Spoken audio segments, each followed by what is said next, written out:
that time of year again where I try to summarise the previous year and break my own rules about not putting pressure on the developers by making predictions about what the coming year might hold. And in terms of rounding up a year, well, boy has it been a strange year, and not just in terms of COVID. We've had projects appearing, disappearing, others reappearing again. We've had LEGO Universe 10th anniversary celebrations, LEGO officially recognising DLU, and DLU treating project management like some kind of strange Pokemon game where the aim is simply to catch all the developers. And most surprisingly of all, there's now actually a position as moderator of an LU server which I don't occupy, since I resigned from the LUCH. So, yeah, very weird year. And as we come to the end of this year, how can I summarise it? I should say, I will be making predictions in this video, but although I work for the major projects, these predictions are not coming from me, but coming from my own personal opinions. Basically, these are guesses and are totally liable to be entirely wrong. So,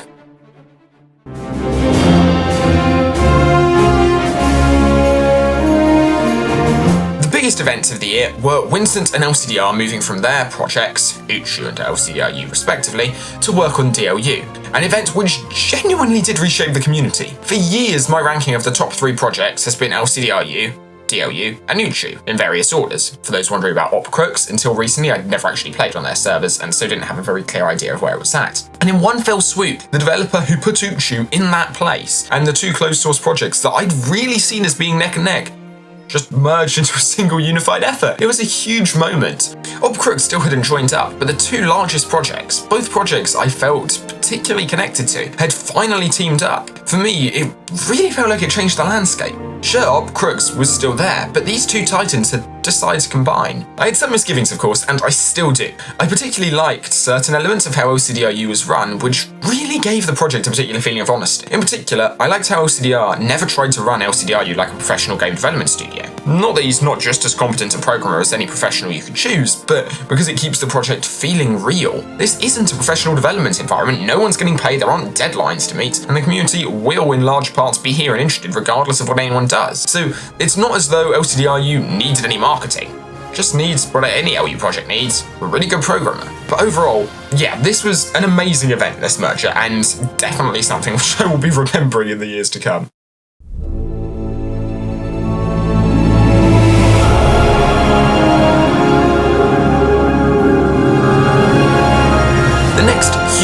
Was LEGO's recent announcement that they were in talks with DLU. As people repeatedly point out, it's not big news that LEGO were in talks with DLU, which was something many of us had known about for a while. But it was huge news to have LEGO prepared to make an official announcement of the fact. This seems to be part of something wider that LEGO is doing in trying to move the LEGO brick onto the online space a little more, coming alongside discussions with another fan-made LEGO project, Quest for Matanui, and LEGO opening the doors to LEGO fan games, releasing 3D LEGO brick files, something they've been very particular about keeping hidden in the past to the public in the Unity game engine. It looks like LEGO have learnt their own shortcoming when it comes to making online games and have just decided to trust in the community, a decision from the LEGO Group, or TLG in future, which DLU used to its fullest. I was hugely excited for this. Anything which gives LEGO Universe projects a little more safety from the prospect of being shut down is really great to hear, and this definitely does that. However, one thing I'd like to address is a concern I've heard raised a lot recently, which is that with this announcement comes TLG exerting extra control over DLU. There are 2 reasons why I'm really not concerned about this.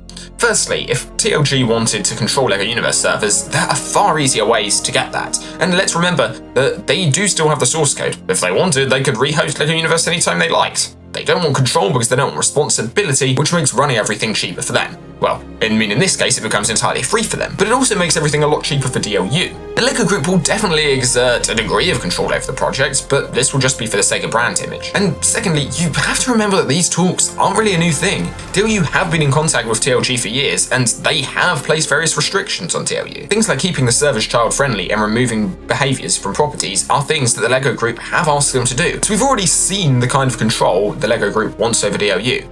My first point wasn't a guess. We know for a fact that TLG doesn't really want to do much more than this, at least for the time being. And if at any point they changed their minds and decided they didn't want to overstep the mark, then this doesn't change their ability to enforce that. They could send a cease and desist request to DLU at any time, and this hasn't changed that. But I feel this is less likely after their announcement. They want to be seen to be fostering the community, and DLU has enough of a user base that shutting down DLU would, without very good reason, could easily result in some very bad publicity for them. So yeah, I definitely feel this has given DLU some more room to maneuver and more security. This is definitely putting them in a good place and will probably protect the other projects to some extent as well, since they know they can follow DLU's lead in terms of what rules they use for their servers. I've produced at least 3 videos discussing this topic, however, so I'm not going to dwell on them too much.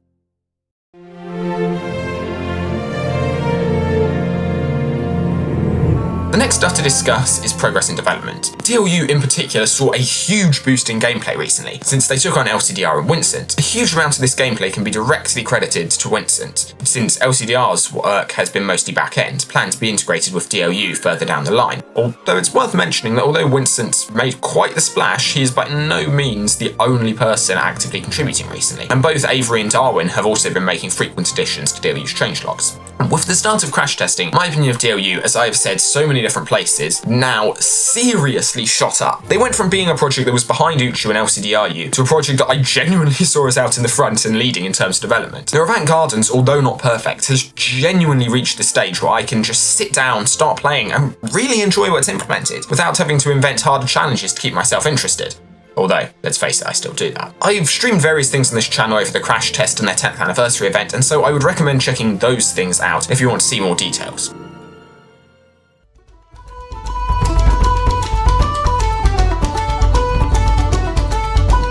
Next up, we have Crooks. Until recently, although Simon was regularly updating the GitHub and doing a lot of work on reverse engineering the client's code, which he seems to have done by far the most reverse engineering of the client out of any developer in the community, we've recently seen Crooks churn through a large number of missions, reaching up the survival mission in a few weeks. I really enjoy watching Crooks because although it comes in bursts, Simon will just implement a ton of stuff over insanely short time periods, which is always funny and amazing to see.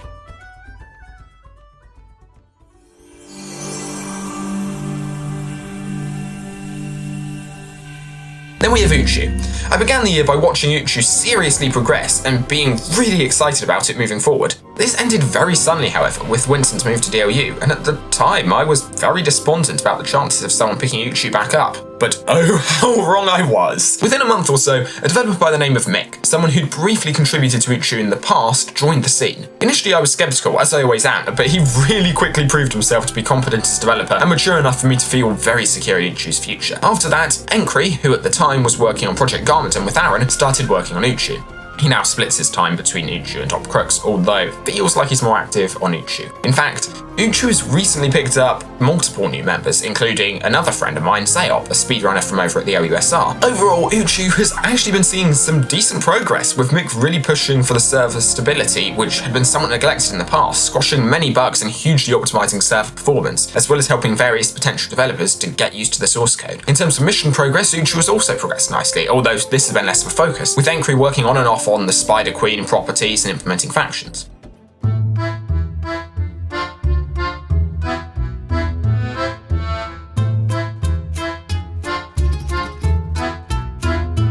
Although I'm going to keep it brief, since I know many of you aren't really here for LUSR news, is the LEGO Universe speedrunning community recently saw a new user by the name of Slayer join, and within a month or so, take Vaiski's world record on the Monument speedrun, a record which has stood for, honestly, pretty much as long as the LUSR has been an official community. Slayer's pretty talented, and I really look forward to the record going back and forth between them in the months to come. Vaiski has already come, as I write this, 20 milliseconds off taking back the record. This is going to be a fun thing for me to watch, and for hopefully other people to watch. A short addition to this script, which I literally had to add last night, is a new route discovered by the most recent addition to the ranks of the speedrunners, a user by the name of Shelf, who did the first bit of tree jumping in an actual run, and who may well have revolutionised the route for the monument. Certainly this new route has the potential to be faster, but it may be a little while before people become skilled enough at it to actually use its increased skill cap.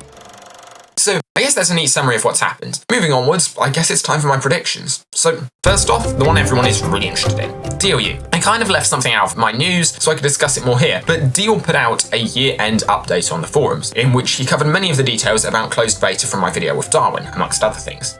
Actually, you know what, let's just read the important bits. Earlier this week, the development team sat down and met regarding plans for closed beta. While we're very close to being ready, we have just a few more things on our list before we launch it. Properties need to be tested in our crash test to make certain they're ready. Closed beta signups aren't ready just yet, but are being worked on. A few missing scripts in Gnarled Forest and Avant Garden still need to be written. The Spider Queen fight still has us smashing bugs, but we'll get it done, and a few other minor issues and changes. So honestly, there's not a lot of new content here. We already knew that the plan for closed beta was to include gnarled forest, event gardens, and properties. For me, I guess the main really important piece of information here is the amount Neil was stressing how close they are to being ready. They've certainly learned from their last closed beta announcement and aren't guaranteeing anything or putting a date on it, which definitely is the correct move, but we can still take a look at what we have. So, with that said, let's get to actually taking a look at what we've got up there and what predictions we can make from it.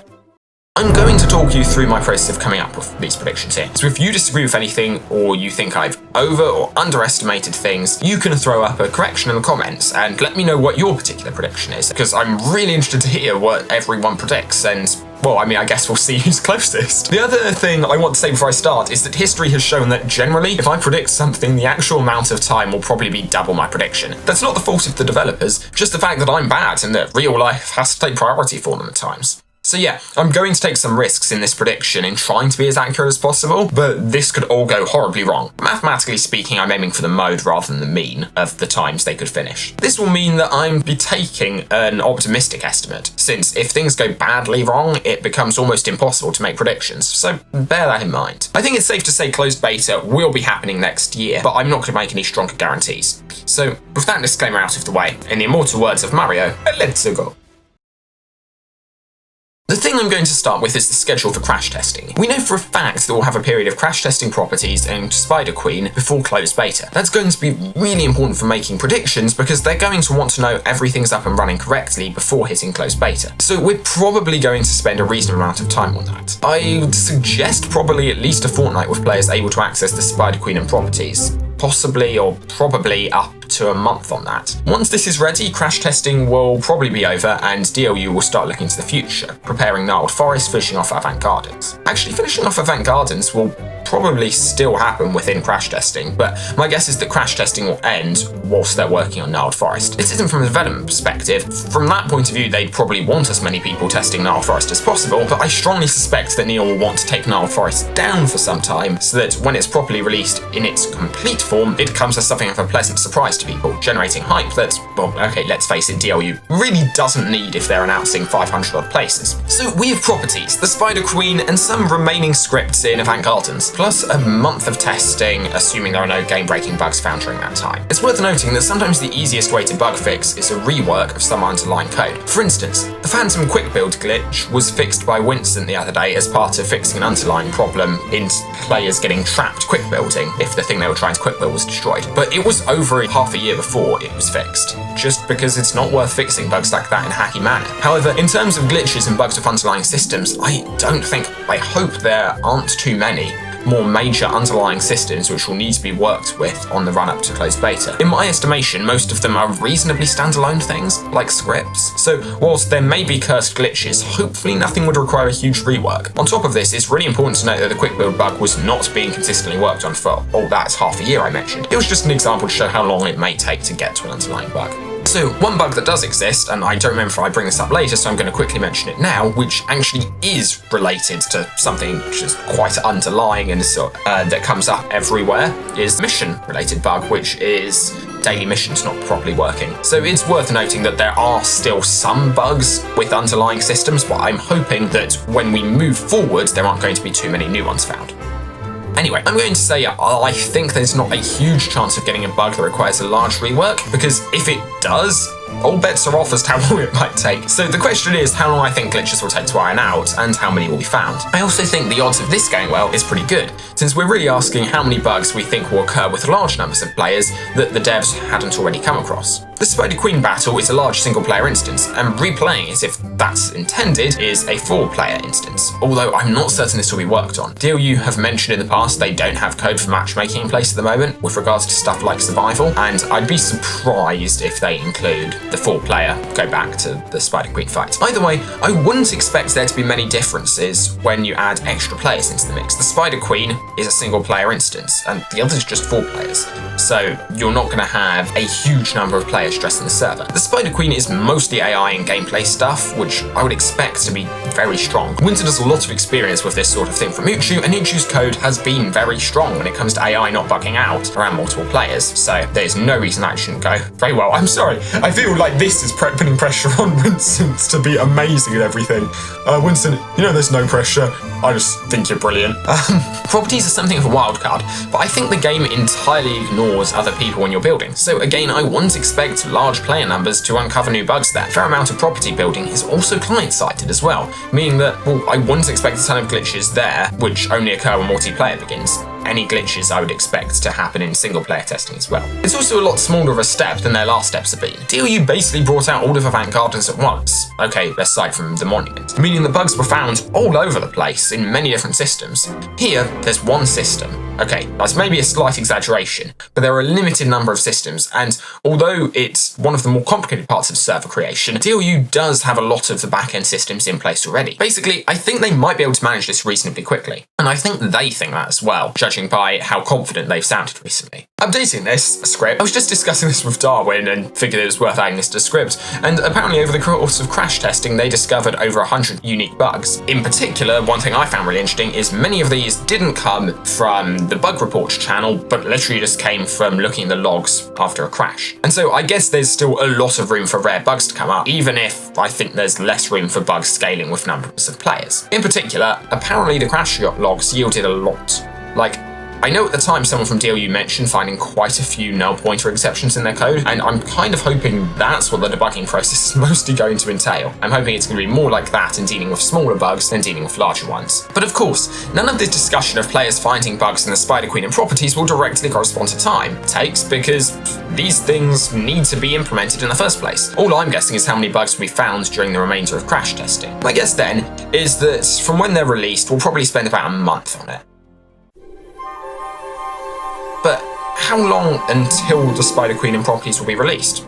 Well, if I want to start making predictions, it's worth taking a look at where the devs are at the moment. When writing this initially, I was fairly certain they were going to be quite a while with the Spider Queen, since generally if DLU are doing really well at something, they'll mention it in advance. But this, it seems, has not been the case, and they've just been steadily working through it, because that all changed today with Winston sending a series of screenshots, some of which included the Spider Queen battle. There are lots of aspects that weren't shown, but I don't think Winston is the sort of guy who would take screenshots of stuff and show it off if he were just hacking the particular features together. Stuff that's not shown probably won't still be implemented, or at least I wouldn't assume it is implemented, but I definitely expect that the stuff shown is implemented in a reasonably solid state.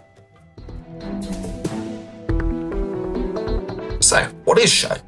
Well, the Spider Queen has 4 or 5 attacks, depending on how you count. She has a standard mech-like energy ball attack, a second attack which is similar but homing and a different colour, I know, fancy, a melee attack where she stamps on you, and effectively a tactical nuke button where she rains down attacks from the sky. This is often known as the Rain of Fire attack. Of these attacks, Uchu already has at least half of them implemented, and in the screenshot we can see her attacking with the Seeking Energy Bolt attack and the Rain of Fire. In other words, out of her 4 basic attacks, it seems everything is implemented to a good degree. But this isn't everything there is to her boss fight.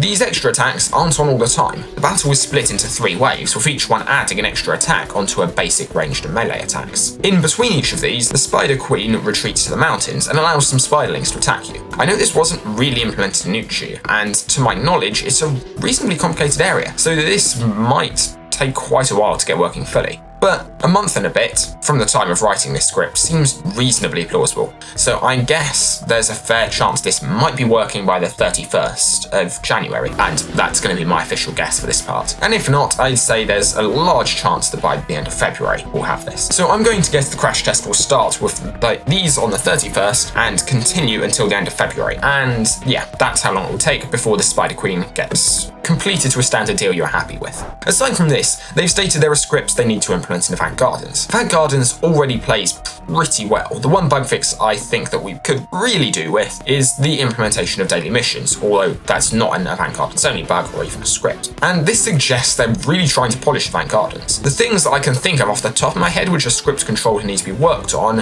are the Monument Elevator quick builds, some of the missions for people in the picnic area, some triggers for achievements, and the Maelstrom vacuum and the bricks for that mission. I'm sure there are more things, but that's about the size of it. I'd put down maybe a month or so for that, and getting those things implemented, and maybe another month month for associated bug fixes. Put all that together and I'm expecting the crash testing to come to an end sometime in May. I'm actually looking at this now and think maybe those months, that's something of too much time. I don't know, I'm willing to believe that the developers could probably get it done in half that. So that would be sometime in April. Maybe I'll give a range for them of like a month leeway at the end, because I think it's plausible that could be done in less than 2 months.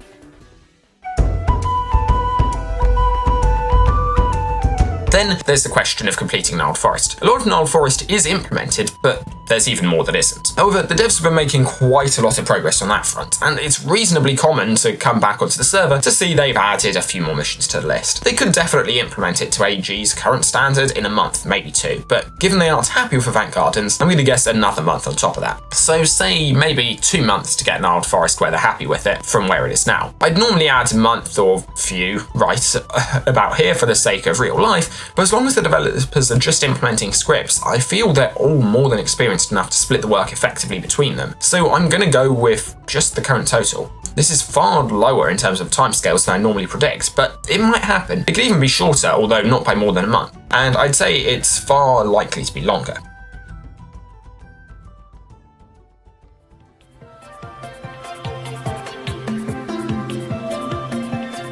So yeah, my closed beta prediction, I'm going to say sometime in July. However, this is at the whim of real life. I'd definitely say that by LU's 11th anniversary, closed beta seems very likely, and the devs give me the impression that they're quietly confident this would be coming quite soon. And it could well be sooner than any of this. I just feel I've left very little time for extra bugs, real life, things like that. So I'm going to stick with June, July rather than cutting this down further. So when I wrote this, I meant sometime in July, taking into account the extra month. So I'm going to say late June, early July. That's going to be my guess. So yeah, that was a pretty long bit, but I really wanted to try to explain my thought process so you guys could let me know what you think was right and what you think was wrong. Oh, and for what it's worth, aside from asking Darwin how many bugs have been fixed during crash testing, or at least have been reported, I've used no extra information. I haven't talked to the devs or anything like that. I may discuss progress with them in future, but not for the moment, or whilst crash testing is still ongoing. When talking about this, I've mostly been focusing on closed beta, but what about further afield? Any guesses I make here are probably going to be wildly inaccurate, as though my previous guesses weren't already. I certainly don't think it's going to be very relevant to ask when open beta is going to be happening. DLU have previously said they want to do that when the whole game's playable, just to pin down bugs, and it seems like they want it to be, in terms of gameplay, pretty much indistinguishable from when they're actually going to release. So that's basically like asking when they'll finish LU.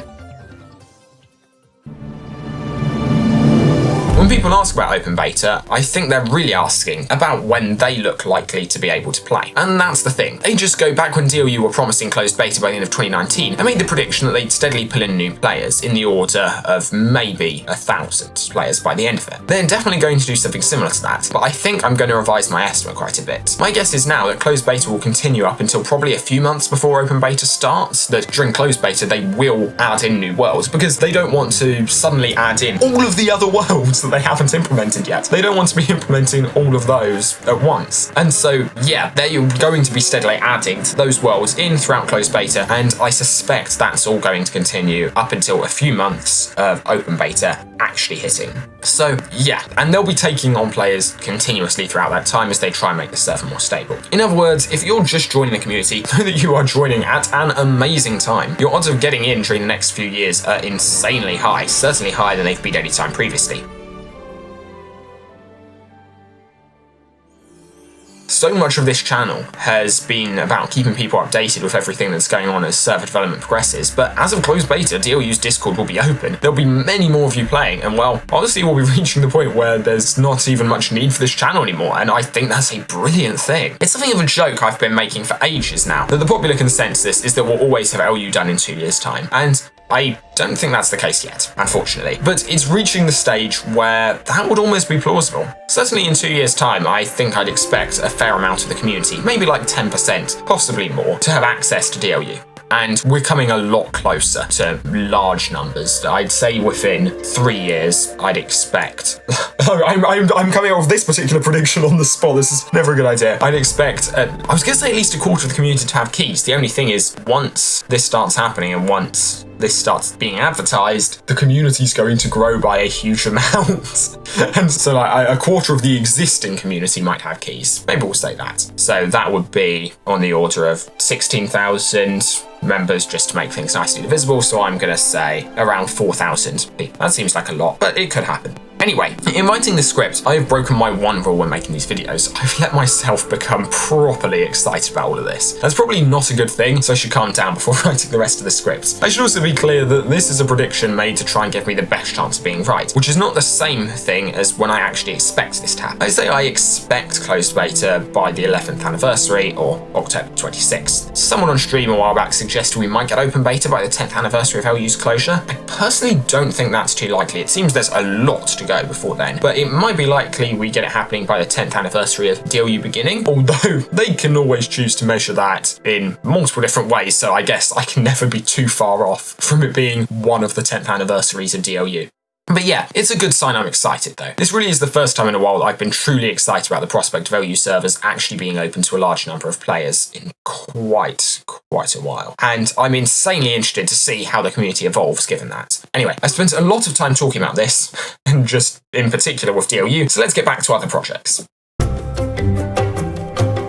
For Crooks then. Whilst they had a huge burst of activity, I'm not expecting a ton of progress on that front insanely soon. I know Simon has a pretty full-on job, and when you've been programming all day, it's really understandable to come back home and not want to be doing much more. I also don't expect that Crooks is going to get practical for the average user to set up anytime soon, and nor do I expect their server to be taking on new testers. If they were to, they certainly wouldn't be taking on any new testers until Simon had at least completed Van Gardens. Which, well, knowing Simon, it could be anywhere from minutes to years. This part of the script that I've written hasn't aged well, as Simon is now up to Nimbus Station and working on things there, but I really think he's going to really work on making all of Van Gardens smooth, etc. before he'd get any more testers in. I still don't think that has happened yet, and it could be a little while before it does. Personal guess is that we won't have new testers on Crooks next year, but this really is a shot in the dark. Simon could really surprise us. Honestly, my hope for Crooks, though, is that Simon joins DLU. He's worked insanely hard on Crooks and is a very talented developer, being one of the best, as I mentioned earlier, at reverse engineering the clients that we have. I don't know if this is likely or even if he wants to, but I suspect that within DLU there are those who still hold a grudge at him for a DDoS attack he was involved in on DLU servers at some point during Alpha 1. But honestly, he's brought up Crooks from being LUR to being one of the most respected server projects out there, and I'm pretty certain that everyone in the community did stupid things when they were new. He just got unlucky enough that he was good enough to be reasonably successful in the stupid things he did. I mean, I know I did stupid things and said stupid things when I was new. I just wasn't competent enough to DDoS a server. If Simon didn't join DLU, then he would remain very much a force to be reckoned with on his own. I'm not denying that, but for his own sake, I'm sure it would be far easier for him if he could contribute to his server with a large number of developers and really put his talents to use. Basically, I really hope this happens, that Simon will approach DLU and that DLU will see his obvious abilities. I don't see any obvious impediment to this. Everyone in LUCH's development channel has seen what he's managed, meaning I'm pretty certain all of DLU's active devs would more than support him joining,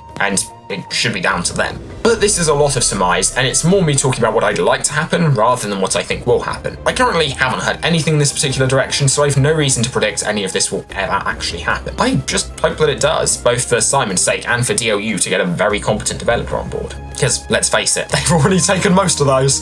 Sorry, that sounds like an insult to the remaining developers working on Uchu, but I just mean, with everything that happened with LCDR and Winston, they're trying to get everyone.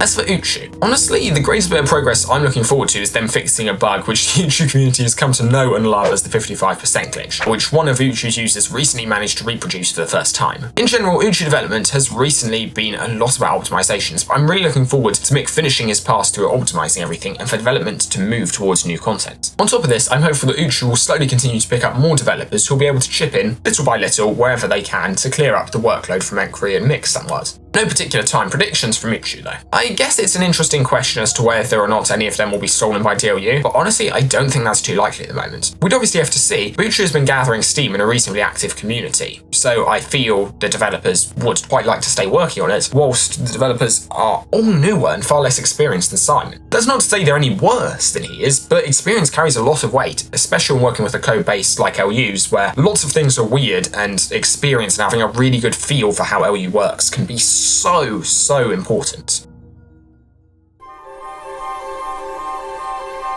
Finally, we have public servers in general. I doubt anyone's going to be hosting up Crooks anytime soon, but as I mentioned in the past, I'm always going to be excited for the prospect of a well-run Uchu host. It remains possible, and interestingly, really could boom, as the hype generated by Closed Beta leaves lots of people really excited to play LU, but without a place in DLU. However, for anyone watching this and thinking they could be the one to finally run this server, I'm going to remind you that Uchu is currently not stable enough to be a permanently hosted server. So whilst I would love someone to do this, if you wanted Uchu public host in time for Closed Beta, you'd really need to break open Uchu's source code and start fixing bugs. And I guess that begs another interesting question, which is DLU's official stance on the other projects. Or, it doesn't exactly beg this question, but it finally makes it more relevant, since after everyone joins in the excitement of Closed Beta, and the majority don't get in right away and end up hyped, looking for someone to play and discussing alternatives, I can see DLU using the child-friendliness argument to say that no mention of other projects is allowed, lest people look up those projects, join their Discord, decide to join in with the server, and see content which is not child-friendly. Honestly, that feels a little bit tenuous to me. Most things people say bring the risk that you'll find something that isn't child-friendly if you look it up on Google and look through enough pages, and I don't see that a reference to Uchu brings with it any extra risks. In fact, in many ways it brings with it fewer risks, since Uchu as a project is a pretty child-friendly place. I would honestly like to see DLU acknowledging this, but, well, I certainly don't expect DLU to advertise projects like Uchu. I would be genuinely astounded, I mean amazingly happy, but genuinely astounded if Neil decided they were going to do that. But I really would like to see them acknowledging the history of the community and how they run themselves in the future, albeit without starting flame wars over old users. Because we've seen things like that can be a huge risk if you let people talk about uni and they decide they want to look cool because insulting Tim Tech is cool.